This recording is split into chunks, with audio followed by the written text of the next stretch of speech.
ओम शनि शनिश्चराय नमः। आज हम सुनेंगे शनिवार की व्रत कथा। एक समय में स्वर्गलोक में सबसे बड़ा कौन के प्रश्न पर 9 ग्रहों में वाद विवाद हो गया।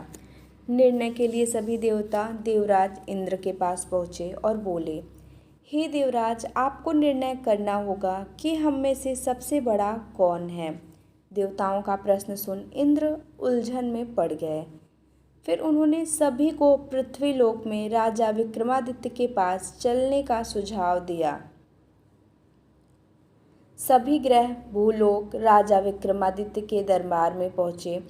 जब ग्रहों ने अपना प्रश्न राजा विक्रमादित्य से पूछा तो वह भी कुछ देर के लिए परेशान हो उठे, क्योंकि सभी ग्रह अपनी अपनी शक्तियों के कारण महान थे। किसी को भी छोटा या बड़ा कह देने से उनके क्रोध के प्रकोप से भयंकर हानि पहुंच सकती थी। अचानक राजा विक्रमादित्य को एक उपाय सूझा और उन्होंने विभिन्न धातुओं जैसे सोना, चांदी, कांसा, तांबा, सीसा, रांगा, जस्ता, अभ्रक व लोहे के 9 आसन बनवाए। सबसे आगे सोना और सबसे पीछे लोहे का आसन रखा गया। उन्होंने सभी देवताओं को अपने अपने आसन पर बैठने को कहा। उन्होंने कहा, जो जिसका आसन हो ग्रहण करें। जिसका आसन पहले होगा वह सबसे बड़ा तथा जिसका आसन बाद में होगा वह सबसे छोटा होगा। चूंकि लोहे का आसन सबसे पीछे था, इसलिए शनिदेव समझ गए कि राजा ने मुझे सबसे छोटा बना दिया है। इस निर्णय से शनिदेव रुष्ट होकर बोले, हे राजन, तुमने मुझे सबसे पीछे बैठाकर मेरा अपमान किया है। तुम मेरी शक्तियों से परिचित नहीं हो। सूर्य एक राशि पर 1 महीने, चंद्रमा 2 महीने 2 दिन, मंगल 1.5 महीने, बुध और शुक्र 1 महीने, बृहस्पति 13 महीने रहते हैं। लेकिन मैं किसी भी राशि पर 2.5 वर्ष से लेकर 7.5 वर्ष तक रहता हूँ।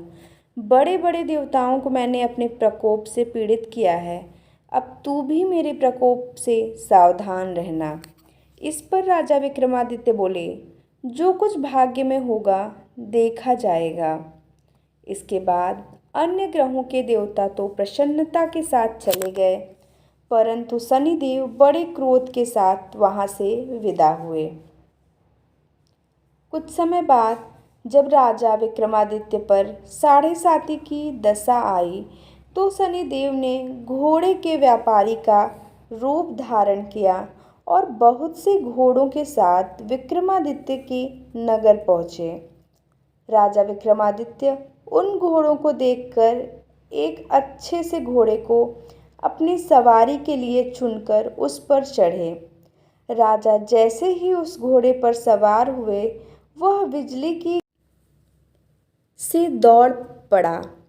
तेजी से दौड़ता हुआ घोड़ा राजा को दूर एक जंगल में ले गया और फिर वहां राजा को गिराकर गायब हो गया।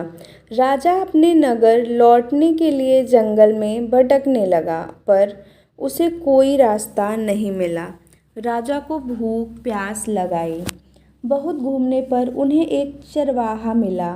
राजा ने उससे पानी मांगा। पानी पीकर राजा ने उस चरवाहे को अपनी अंगूठी दे दी और उससे रास्ता पूछकर जंगल से निकलकर पास के नगर में चल दिए। नगर पहुंचकर राजा एक सेठ की दुकान पर बैठ गए। राजा के कुछ देर दुकान पर बैठने से सेठ की बहुत बिक्री हुई। सेठ ने राजा को भाग्यवान समझा और उसे अपने घर भोजन पर ले गया। सेठ के घर में सोने का एक हार खूंटी पर लटका हुआ था। राजा को उस कमरे में छोड़कर सेठ कुछ देर के लिए बाहर चला गया। तभी एक आश्चर्यजनक घटना घटी। राजा के देखते देखते खूंटी पर सोने के उस हार को निगल गई। सेठ ने जब हार गायब देखा तो उसने चोरी का संदेह राजा पर किया और अपने नौकरों से कहा कि इस परदेसी को रस्सियों से बांधकर नगर के राजा के पास ले चलो। राजा ने विक्रमादित्य से हार के बारे में पूछा तो उन्होंने बताया कि खूंटी ने हार को निगल लिया। इस पर राजा क्रोधित हुए और उन्होंने चोरी करने के अपराध में विक्रमादित्य के हाथ पांव काटने का आदेश दे दिया। सैनिकों ने राजा विक्रमादित्य के हाथ पांव काट कर उन्हें सड़क पर छोड़ दिया। कुछ दिन बाद एक तेली उन्हें उठाकर अपने घर ले गया और उसे कोल्हू पर बैठा दिया। राजा आवाज़ देकर बैलों को हाँकता रहता। इस तरह तेली का बैल चलता रहा और राजा को भोजन मिलता रहा। शनि के प्रकोप की 7.5 पूरी होने पर वर्षा ऋतु प्रारंभ हुई। एक रात विक्रमादित्य मेघ मल्हार गा रहा था। तभी नगर की राजकुमारी मनभावनी रथ पर सवार उस घर के पास से गुजरी। उसने मल्हार सुना तो उसे अच्छा लगा और दासी को भेजकर गाने वाले को बुला लाने को कहा। दासी लौटकर राजकुमारी को अपंग राजा के बारे में सब कुछ बता दिया। राजकुमारी उसके मेघ मल्हार से बहुत मोहित हुई और सब कुछ जानते हुए भी उसने अपंग राजा से विवाह करने का निश्चय किया।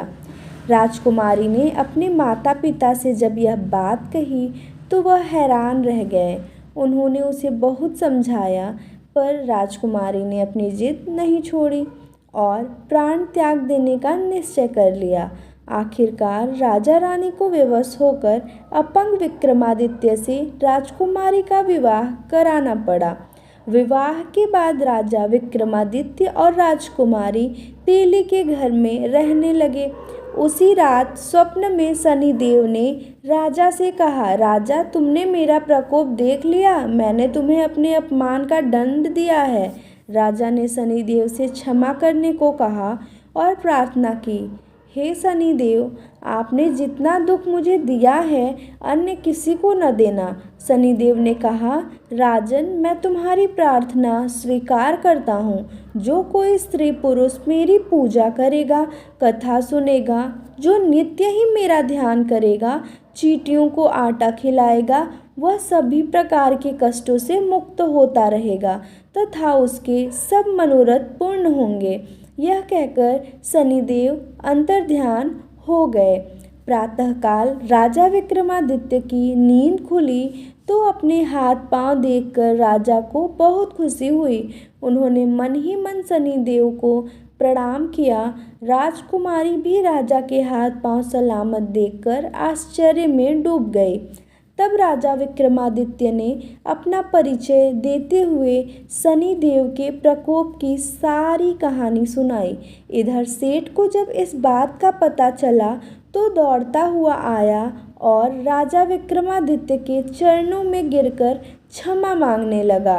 राजा विक्रमादित्य ने उसे क्षमा कर दिया क्योंकि वह जानते थे कि यह सब तो शनिदेव के प्रकोप के कारण हुआ था। सेठ राजा विक्रमादित्य को अपने घर ले गया और उसे भोजन कराया।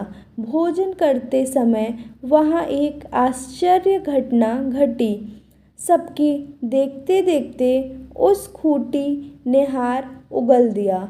सेठ ने अपनी बेटी का विवाह भी राजा के साथ कर दिया और बहुत से स्वर्ण आभूषण, धन आदि देकर राजा को विदा किया। राजा विक्रमादित्य राजकुमारी मनभावनी और सेठ की बेटी के साथ अपने नगर वापस पहुँचे तो नगरवासियों ने हर्ष के साथ उनका स्वागत किया। अगले दिन राजा विक्रमादित्य ने पूरे राज्य में घोषणा कराई कि शनिदेव सब ग्रहों में सर्वश्रेष्ठ हैं। प्रत्येक स्त्री पुरुष शनिवार को उनका व्रत करे और व्रत कथा अवश्य सुने। राजा विक्रमादित्य की घोषणा से शनिदेव बहुत प्रसन्न हुए। ओम शनि शनिचराय नमः।